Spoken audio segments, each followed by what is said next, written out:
Fix de kast een beetje.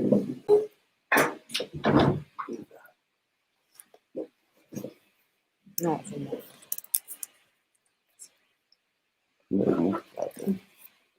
Hey, how are you doing? Hope you are doing well. We're going to wait a couple of minutes for a couple of other people to come. I'm also going to be recording the screen and putting up a different video on demand, so it's going to be a lot easier because I'm going to be cutting out the first part. We're going to be waiting a couple of minutes.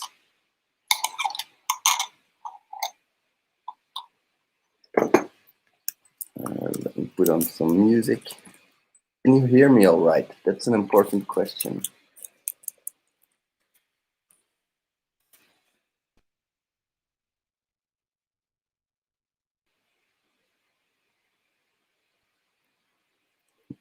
Careful.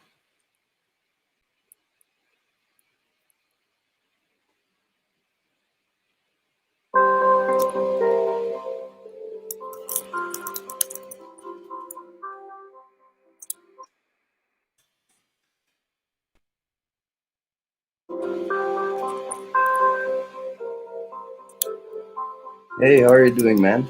Good seeing you here.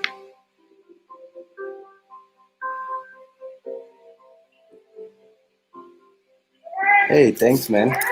Sorry, by the way, that's the baby. She's just waking up. Thanks, man. Hey, Rip Girls. How are you doing, man? I'm going to wait a couple of minutes before some other people can arrive, so then we can get started. Which videos do you like most, test one? What kind of videos do you like? Because I have a variety. I have some more beginner videos, I have some more advanced ones. And what's your experience in this field? Are you an experienced pen tester? Are you getting started?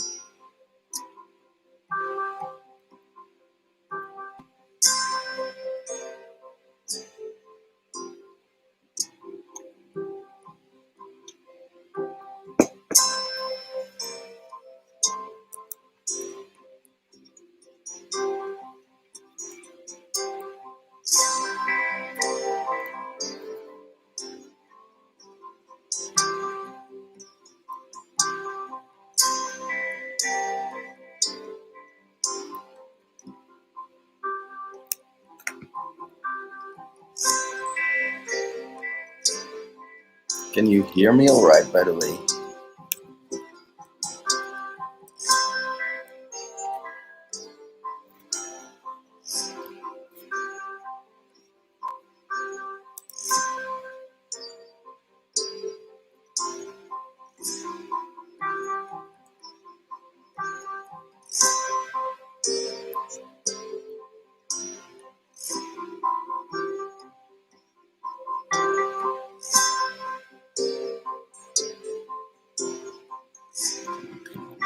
Super, thanks, man.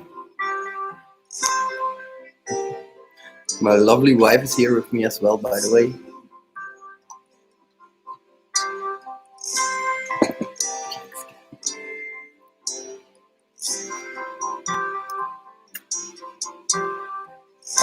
Dumb cross-site scripting is a really interesting one. I've been thinking of ways how you can find it manually, and I've thought about a few ways, because dumb cross-site scripting, it's all about the HTML things, and you can just review the JavaScript and find all of the dumb cross-site scripting vulnerabilities if you know what to look for. But of course you have to know what to look for, and it's not that easy. So I hope to make a video about that as well.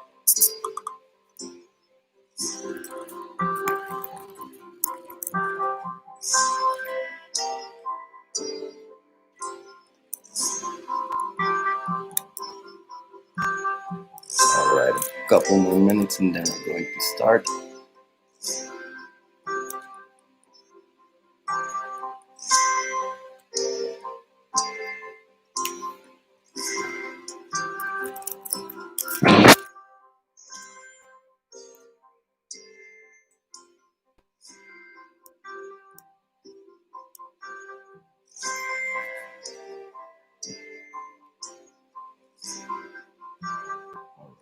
Hey Andy, great seeing you here, man. Going good. How about you?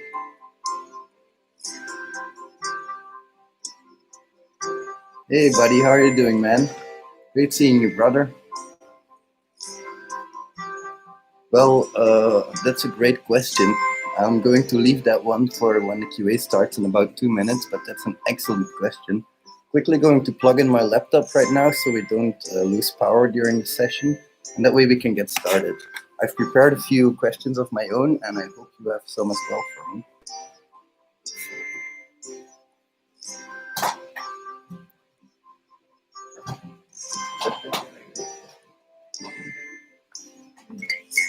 What's that?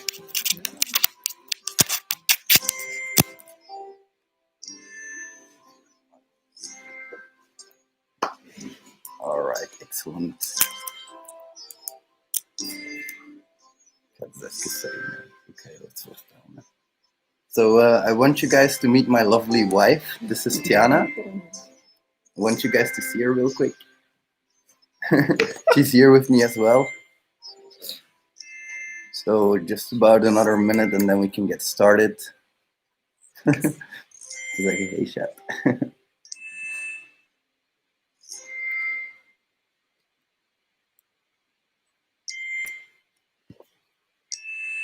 All right, let me start up my recording real quick.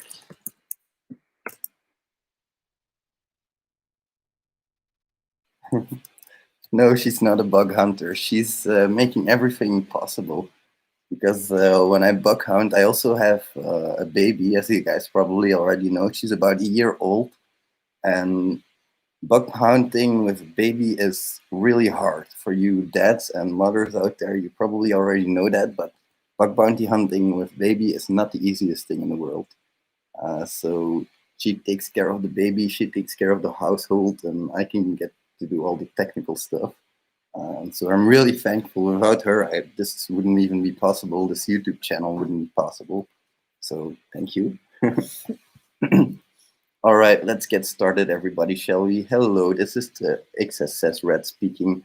How are you all doing, you amazing hackers? Hope you're doing well. First of all, I have an introduction. Let me first real quick go through who I am.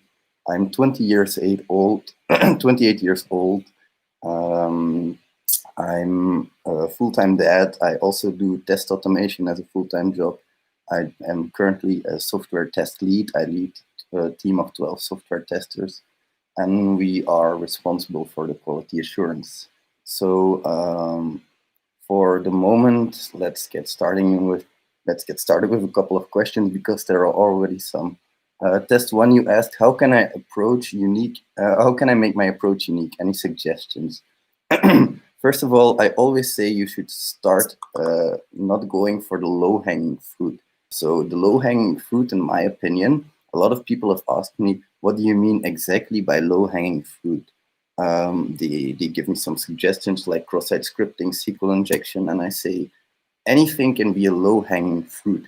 If you go onto a website and you see, for example, a name and a username, and you try username as a cross-site scripting attack vector, chances are going to be low it's going to work because a lot of hackers know about that attack vector.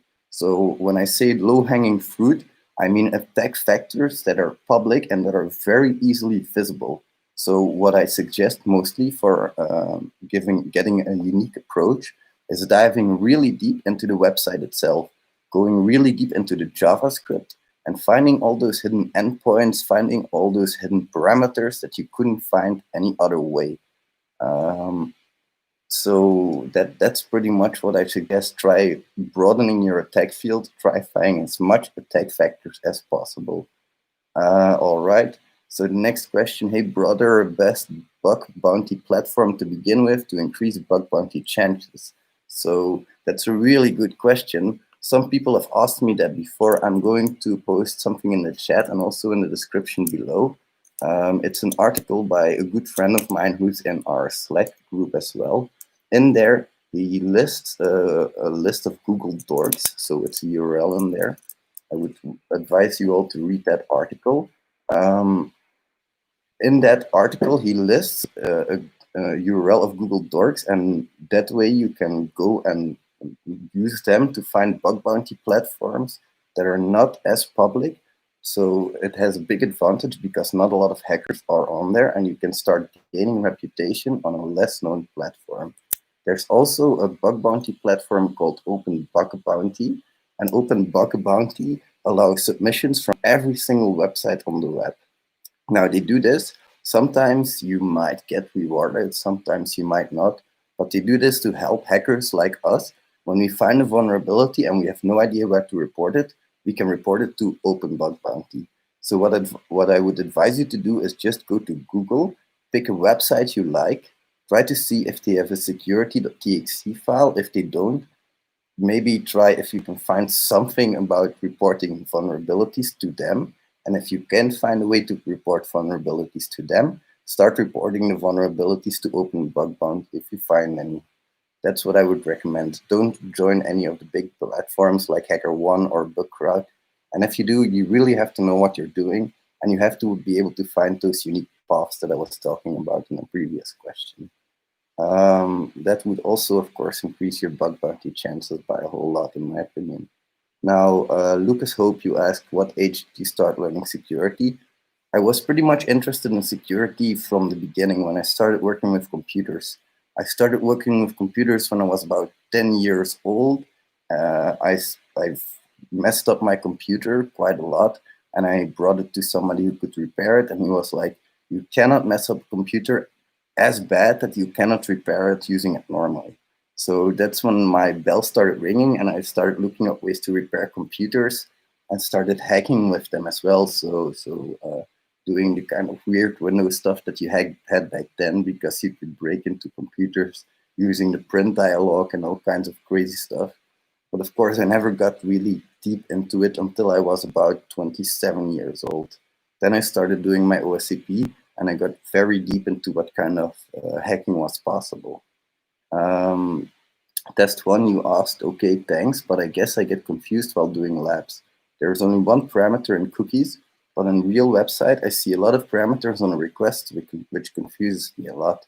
That's a really good question, because I also struggle with that. When I go onto a website, there may be 50 to 100 or even 1,000 parameters. I automate a whole lot of my bug bounty hunting. I use the labs to study kind of vulnerabilities that I can find, and then I start automating them, and I start using that in my bug bounty hunting. That already takes care of a lot of the parameters. Now, the parameters that I cannot specifically automate, there are some exceptions to the rule, of course. When I cannot specifically automate a parameter, I will just start going on to them one by one. So I'll take the first one that I see, and I'll go attacking it. It's really important that you're persistent in this field. When you see thousands of parameters, you have to be persistent, and you have to be able to attack them all. I'm going to take a real quick drink here, guys. All right.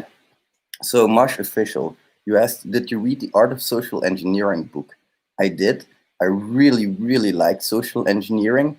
You guys probably all have seen the talks on YouTube about, I think it's DEF CON and all of the specific hacking conferences.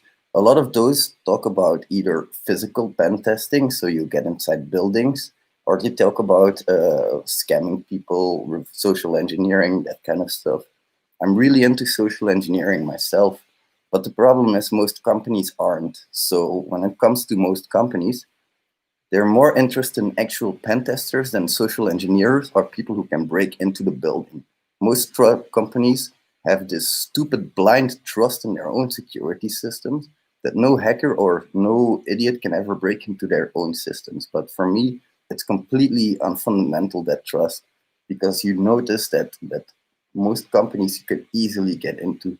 You just have to pretend that you want to work there and that you want a job there. And when you nail the job interview, you're in. They just let anybody in. They don't do any background checks. So for me, social engineering, of course, I love it. My Instagram handle is down in the description.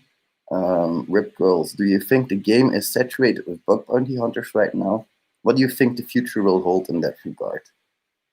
Interesting question. I think bug bounty hunters are very prevalent in this world, but I don't think there are enough of them yet. There are a lot of bug bounty hunters who try to go for low-hanging fruits, and they fail because they don't find anything useful. All the low-hanging fruits have been picked by other bug bounty hunters.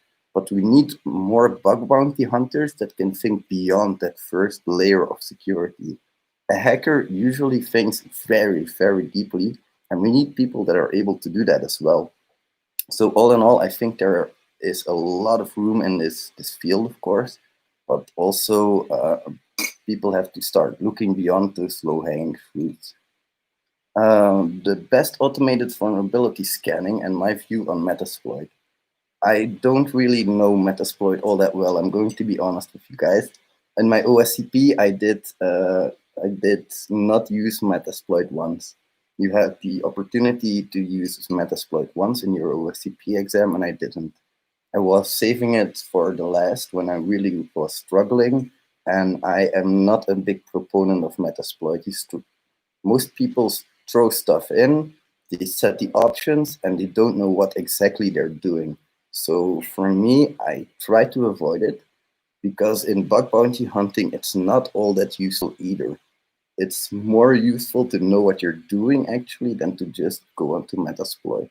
Now that being said, I have looked at some of the Metasploit scripts before to create some scripts of my own because it clearly shows which steps are being taken. So it helps a lot for me. For automated vulnerability scanning, I have a very strong opinion about that as well. Automated vulnerability scanning, in my opinion, is useless because if you have an automated vulnerability scanner, somebody else has that same scanner as well, and a lot of people are going to have that same scanner. So the market is again going to be very saturated with people wanting to just scan the whole system, scan the internet, I mean, and they're going to be vastly better than you because they have maybe 10 or 20 or 30 virtual private servers out there that are scanning the whole internet for these vulnerabilities. And the real hackers, they have actual very big monetary value from finding these vulnerabilities. So of course they're going to have those scanners as well. So for me, not really as useful, but of course, it's really useful when you can start writing your own vulnerability scanners. That has a real big advantage over existing ones. Can you make a video on automating parameter testing? Yeah, of course I can. That's a really good idea. Thank you. Do you have training on automation that you could share with others? Yeah, I have actually a video on the man system that I can train with others. I'll put it up on my channel. I'll put up a link to the test automation training that I gave. And I can put you guys through a link that I have a PDF as well on my test automation training. Rip Curl says, yes, humans are most of the times the weakest link in security. Absolutely. It's so stupid how easily humans can be fooled by stupid tricks. I can just send an email, pretend to be someone of the company. I can just make a few phone calls and hope you're in. It's no problem. Are you going for OSCP, Mushrif? Sorry if I butchered your name right there. Andy McKenzie is asking, what's the best language to learn first in your opinion, and how deep do you get into each language for bug bounty hunting? Well, the best language to start with, in my opinion, is Python, because Python is very versatile. You can do a lot of things with it, and you can start making hacky scripts whenever you want to. You're not bound to one type of, you're not bound to a big JVM like in Java, and you're not bound to any programming rules that are too strict because, you know, Python is of course, you have to have your indentation correct with Python, and you have to have a few rules correct, but it's not as strict as certain other languages, such as C++ or anything like that. So I would say start with Python and do it to a point where you can automate your own workflow. So if you have certain steps that you always take, you have to be able to automate them for your programming languages to be useful, of course. And that way you can start using them in your bug bounties. And I would always start at a point where I'm able to Google whatever I need and then just implement that solution. Because we're hackers, we need hacky-slashy solutions, and we need to be able to do it fast. So for me, Python first, and after that, maybe some more advanced languages like Bash scripting language, and maybe even Java for test automation, because test automation is also very important in my opinion. My job, I'm a test automator, so I do a lot of test automation. But right now I am part of the system team, so I'm managing a lot of testers, and we're doing the banking application for a bank in Belgium. Um, how much time did it took to prepare for OSCP, and if you have any resource that I can use for OSCP preparation? That's a really good question, Mushrooms, because I have two videos coming up on that. One on how to become a hacker, so what you need to do in the years before you want to become OSCP, and what you need to do to become an OSCP. For me, personally, I would say you need a couple of years in general IT experience, or you can just go into it straight away if you're pretty into hacking. If you already have some experience with hacking, you can also go straight into it, of course.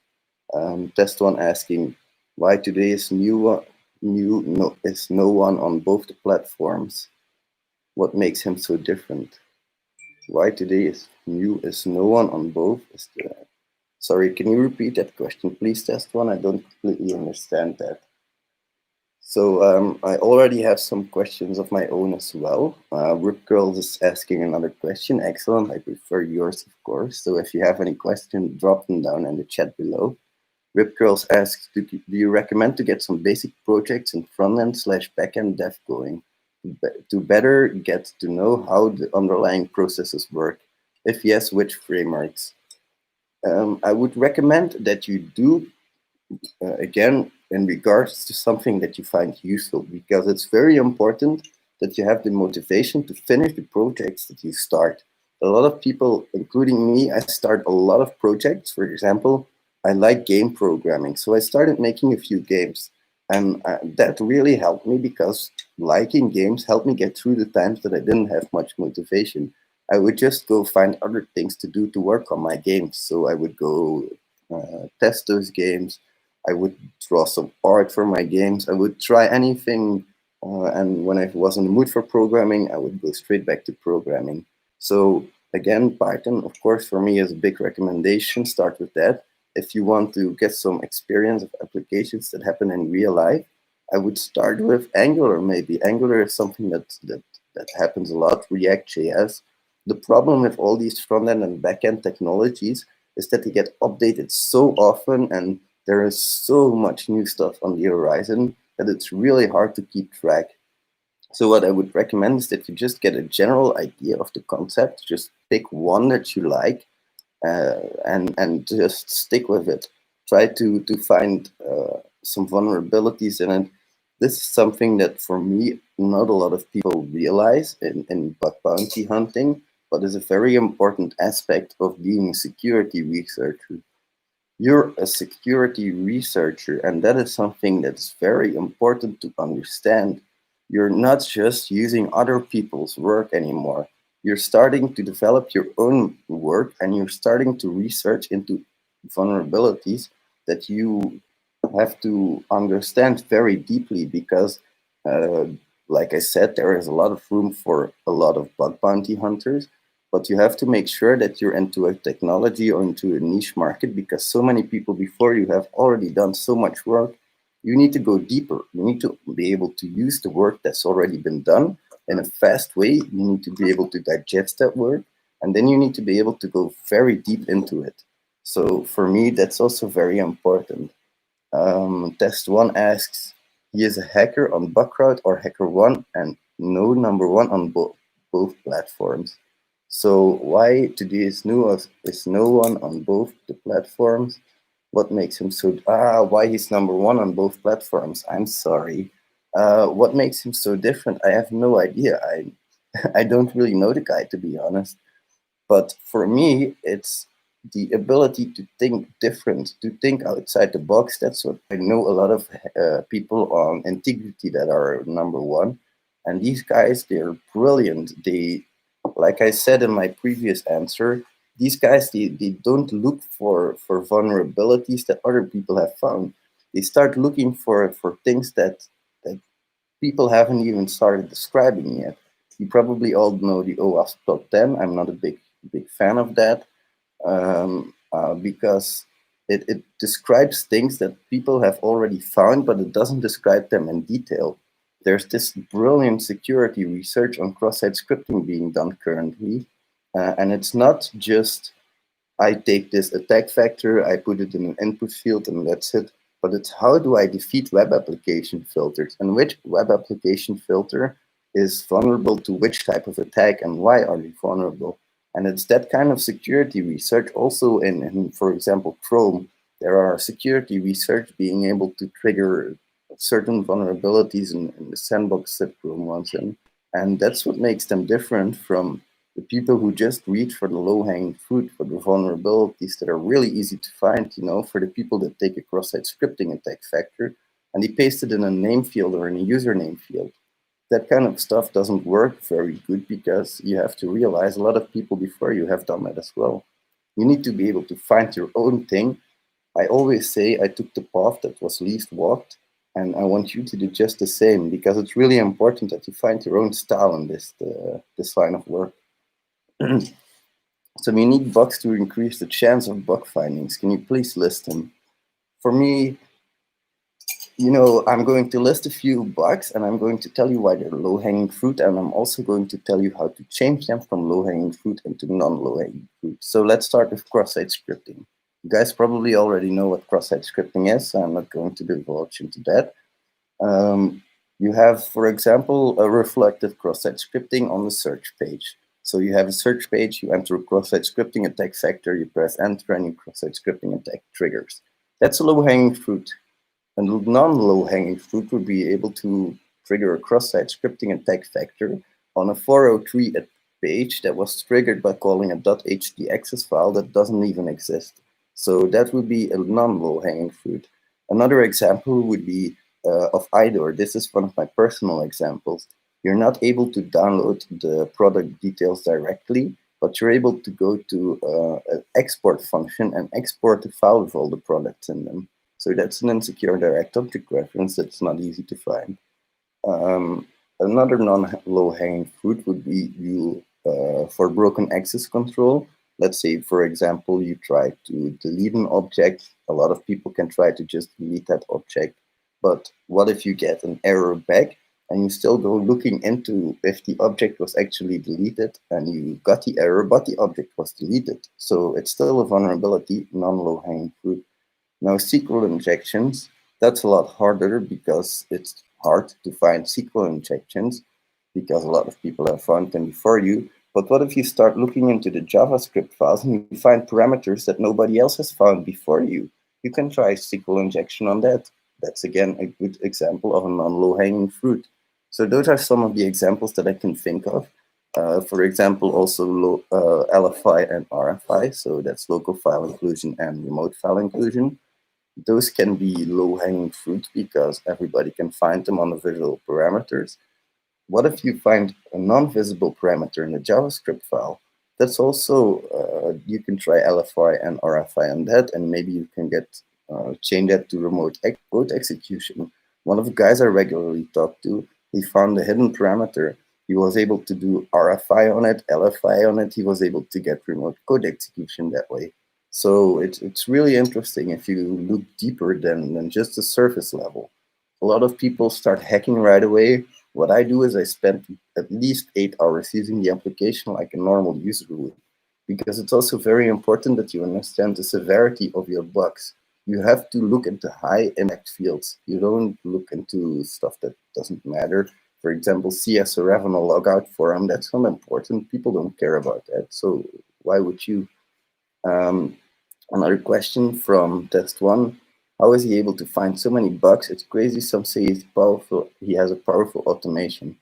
Now, automation is very important. And for me, as I'm also a test automator, a lot of people, they don't see the difference between test automation and pen test automation. They say that there might be a difference, sorry. So for me, there isn't a difference between test automation and pen test automation. We all just do the same thing. For example, a lot of companies, they have their test automation suites ready because the basic software development lifecycle, it basically says that you have to release a new product every so often, and there might be regression errors in that. So you have to run a set of tests again and again and again. What if you just proxy that regression suite through Burp, and you just let Burp do some match and replace stuff and maybe work with Authorize to test some IDORs and broken access control? So that's a way to automate your stuff. As you can see, it's very important to know what to automate and what not to automate. You can just use, for example, my IDORs. I can check a website for IDORs in maybe 2 hours or less because I just use authorize or match and replace. I'm able to automate everything that I need. So it really helps because you get to check things a lot faster.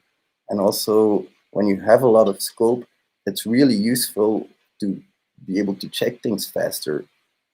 So another question, what do you do after finding subdomain? Do you have a methodology?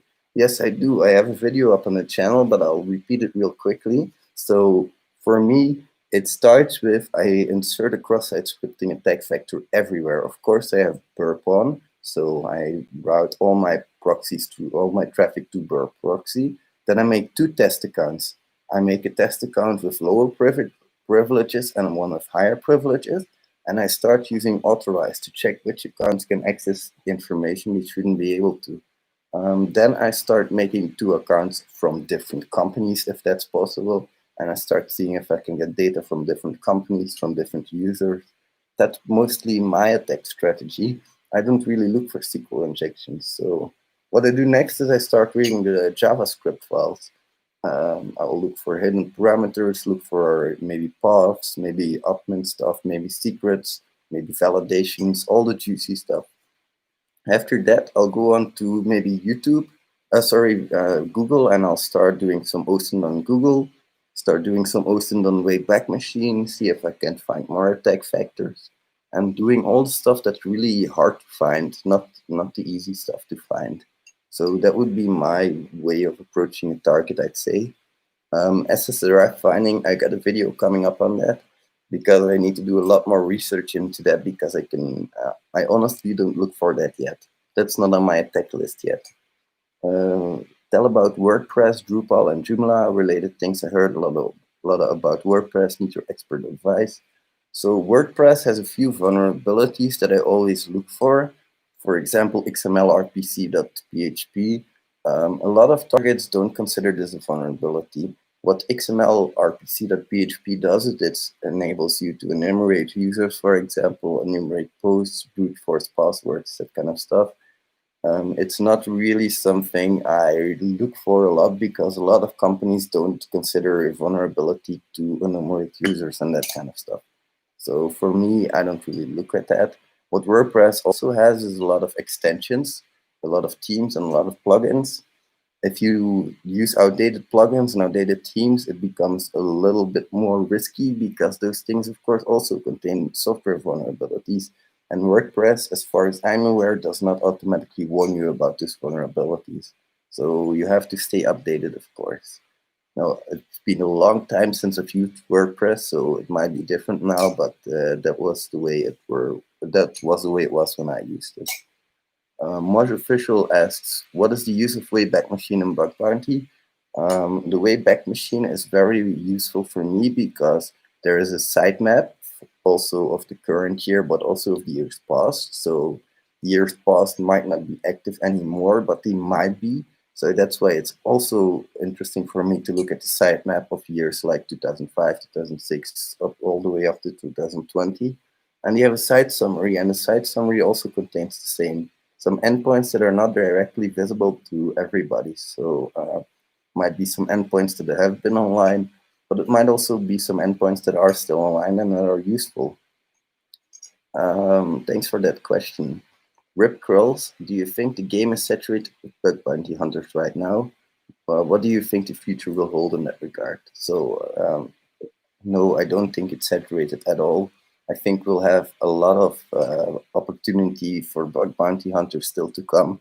There are a lot of low-hanging fruits that have been picked already, but there are even more non-low-hanging fruits that are still to be found by us guys. So that's why I make my YouTube content as well. I love to educate people, and we need more talented guys like you. We need you to hack these things on Intigriti, like on HackerOne, like on Buckrun, but also on private security programs. That's also really important. It's going to be more and more important because there are going to be more and more releases. And that's also something you guys have to know. Companies release software every so often, they completely re-release it. So it's going to have regression vulnerabilities. So you have to retest and retest and retest.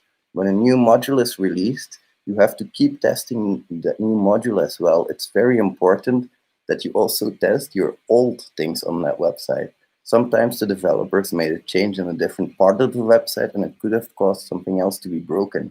So that also causes a lot of vulnerabilities in my opinion. Much with details about Google Docs and your info gathering approach. Make a detailed video of Google Docs. Tell about your info gathering approach. So for me, it's really quite simple. I just start by, for example, if I have a target www.google.com, I just type in site double point www.google.com. And I start with looking at what subfolders it finds, what subdirectories I can find. Then if I look at those subdirectories and they're not that interesting, I just type minus. So for example, if there is a subdirectory search, and I've already looked at that subdirectory, I'll type in minus search. Then I'll look at the next subdirectory. And I'll keep repeating that process until I find everything interesting about that website. So that's my Google approach pretty much. Then I'll go on to GitHub and I'll try to see if I can find something there from some of the users, some of the developers at the company. And I'll also try to look at the Wayback Machine for some other endpoints that I may have missed. So that's my approach for information gathering on a website. Also, the JavaScript file, of course, that's very important for me. I'll take the time to pass that, to deobfuscate it, and to go through it thoroughly. Okay, so the next question. Mosh, please keep on typing. It's okay. I'll answer one of my own. There it is. So Mosh Official says, I found a bug in a website, but it doesn't have any responsible disclosures. So there is this great website for that. It's called openbugbounty.org. Openbugbounty.org. If you guys go to that website, now please don't go all at once because I have a feeling the website is already having a tough time. I'll paste it in the chat below. If you guys go to that website, exactly, you can report it on there. If you have a vulnerability that you can't really find a way to disclose, you can always disclose it on that website. All right, so are there any more questions from you guys? I have a few questions from Rip Girls as well from before. So I'm going to get that real quick for you guys. Let's see what he asked. There we go. How can, so Mosh Official asks, how can an attacker make use of a cross-site scripting vulnerability? Also an interesting question. There are multiple ways you can make use of a cross-site scripting vulnerability. So you're basically at that point executing JavaScript on the client that you want to attack. So you're executing JavaScript on the victim that you have in mind. That means that you can do anything that JavaScript can do. There are certain things, for example, stealing cookies, like for example, your session ID. Your session ID might be secured with an HTTP only flag. The HTTP only flag means that JavaScript cannot access that cookie specifically. So in that case, you cannot steal cookies anymore. That's one of the protections against cross-site scripting. There's another protection called CSP, Content Security Policy, which means that you cannot send the cookie to another website. So if you steal the cookie, you cannot send it to another website. There are ways around that as well, such as putting your cross-site scripting attack vector in an iframe. That's a way to get around that. There are other restrictions that are possible. but you can always, of course, do any functionality that's available on the website as the user that's logged in. For example, if there's a JavaScript function available, do transfer, you can just execute that JavaScript function and you can make a transfer to yourself or to anybody else that you like. And you can also insert your own cookies. Now, this is an interesting one that I've discovered recently. You can just insert your own session ID cookie on a different path. For example, I was hacking this website and they had a session ID cookie on the slash path, but their whole website was running on the slash web path. So I just inserted my own session ID cookie into this slash web path. And whenever a user logged in, any action he would do as my user. So he would, for example, from that website, he would be able to order tickets, but I would receive the email of the tickets because he would log in as me. So those are some things that you can do with cross-site scripting. Of course, you can probably think of some things of your own that I forgot. Thank you for that question. Excellent one. Do they reward you from Open Bug Bounty or just Hall of Fame? It really depends. Some companies will put you in their Hall of Fame. Some will give you some swag. Some might even get you some coin. I've known a few people who've gotten some coin from their website, so you can get bug bounty from it. It all depends on your target. What do you think about mobile hacking? Less people doing it? Excellent question, Daniel. I've wondered about this a lot because mobile hacking, it's really interesting because, like you say, not a lot of people do it, so you have a lot less competition.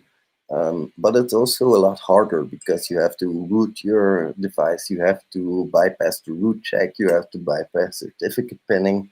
So there are some steps involved. So it's not for everybody, but it's really interesting. For me, you're always attacking an API. No matter what you're hacking, you're always attacking an API. So if you're hacking a web app, if you're attacking a mobile app, if you're attacking for the stupid devices that are on here that are connected to the Internet of Things, they're all connected to a server, and on that server there's probably an API running. So the way to get those specific calls to the API, you cannot just start getting the server calls. So you need to be able to analyze what application you're using. And if that's a mobile application, you have a big advantage because nobody else is really able to analyze mobile applications. There are not a lot of hackers that are able to do that. So like you say, it's a real big advantage if you're able to do that. So thank you for that question, Daniel. Marsh, another question from you. Thank you very much for all your questions. It really helps. If a website has cross-site scripting and HTTP only header enabled, is it still vulnerable? Yeah, it really is, because you can do anything that's possible with cross-site scripting. You can try any cross-site scripting, you can try any JavaScript function that's available to you. So you can start making invoices, you can start submitting your own paychecks if it's an HR program and it has that function available. Anything that's available to the JavaScript is available to you at that point. So yeah, it really is. Thanks for that question. Now, let's see real quick if we have some more questions. There we go.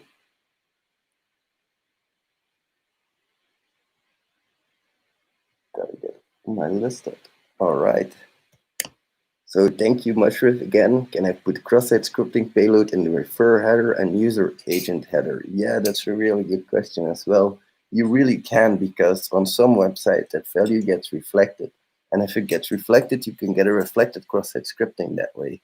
Now, of course, it's hard to trigger that. You cannot just simulate that kind of stuff. So your impact will be a lot lower, but it really is possible. Good question. Thank you very much. I'm going to answer a few more questions that I got from other sources as well, and then we're going to end it. Thank you very much, guys, for watching. So somebody else asked, a lot of people have asked if I can post a bug. No, sorry, I can't. I don't have any programs that allow responsible disclosure so far. But believe me, I keep asking because I really want to for you guys. I really want to be able to upload a bug. What I like about hacking the most, I really, really like that there is so much to do. You can keep on hacking. There are so many things that you can do, like mobile hacking, API hacking, You can start doing exploitation. You can start doing CTFs. You can start doing OSCP-like machines, hack the box, that kind of stuff. There's so much variety. Thank you, Mushroom. I already upload one video a day, so I don't know if you guys think one video a day is enough. I really enjoy doing this as well. One more question that some people have asked me is if I'm in any active hacker groups, and yes, I'm in 2 active hacker groups, the Wolfpack and Defy Normal. If you guys are interested in becoming a member of one of those, there's a link in the description as well. And I want to give you guys one more thing. Their Intigriti has been nominated, so I'm going to get the post real quick. Intigriti has been nominated this year for Belgium's Best Cybersecurity Innovator of the Year. And I would really appreciate it. I'll post a link in the description right now. If you guys could go and pick your favorites from that list, it would really help us, and it would really help Intigriti. So thank you very much for doing that. Mushrif says as well, make a similar video about your finding. Sorry, what do you mean exactly? My finding? I'm not really sure about what you mean. Sorry, and also one more question I would like to answer, because I've been getting this question a lot as well. Would you do any black hat work ever? First of all, I would never say yes on a YouTube video to that, and second of all, no, I really wouldn't. I don't like black hat, and I've become a ethical hacker to fight black hats. So I'd like to thank you guys all very much for being here, for asking so many questions, and for being so active. I will surely do this again one time, a couple of times. I really enjoyed doing this. I hope I see you guys in the next video. There's going to be some videos coming up tomorrow. Bye. See you later. Oh, sorry, Mushrif said something again. You said you can't disclose, but you can upload a similar bug, right, which helps us. That's a good idea. I've been thinking about that as well. So what I really want to do is create some similar application, but of course it takes a lot of time. So I've been thinking about it. It will happen someday. Thank you very much, guys. I'll see you in the next one. Bye.